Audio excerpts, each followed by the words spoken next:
On ne peut pas le voir à l'œil, hein. C'est d'après les informations que vous m'avez données, d'après les étiquettes. Donc ça, c'est nitrite végétal, nitrite de sodium, nitrite de sodium. C'est la même chose. En fait, on peut pas. C'est la couleur en fait qui va montrer que ça a été nitrité.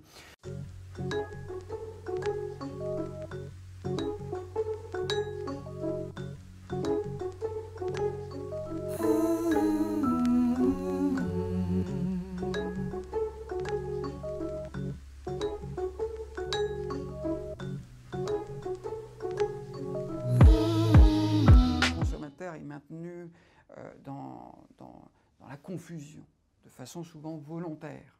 C'est-à-dire qu'aujourd'hui, on va lui mettre du sans nitrite, mais avec du nitrite de source végétale. Bon, c'est absurde. Si c'est sans nitrite, il n'y a pas de nitrite. Aujourd'hui, le consommateur, pour vraiment prendre du jambon sans nitrite, doit se fier à deux choses. D'une part, lire les étiquettes et regarder s'il y a marqué nitrite de source végétale. C'est pareil. Nitrite de source végétale, nitrite de sodium, on s'en moque, c'est pareil. Donc il ne faut pas prendre celui-là.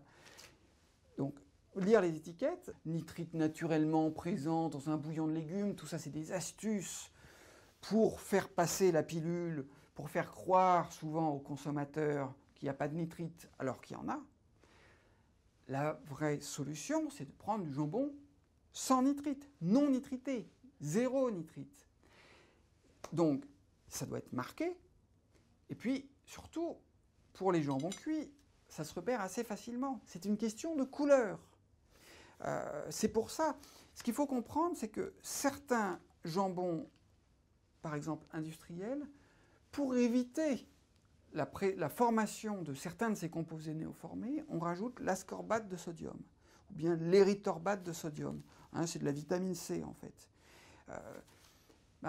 Ça va éviter la formation des nitrosamines, mais ça ne va pas éviter la formation du fer nitrosylé.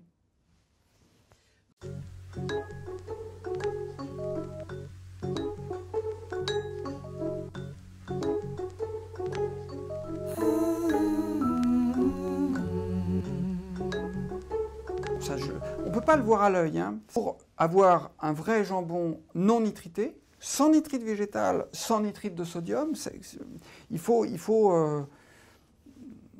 qu'il ait la couleur naturelle de la viande qui a été cuite, la viande de porc qui a été cuite. Et chacun le sait, peut le savoir, la couleur naturelle du jambon blanc, c'est blanc. Grisâtre, marron,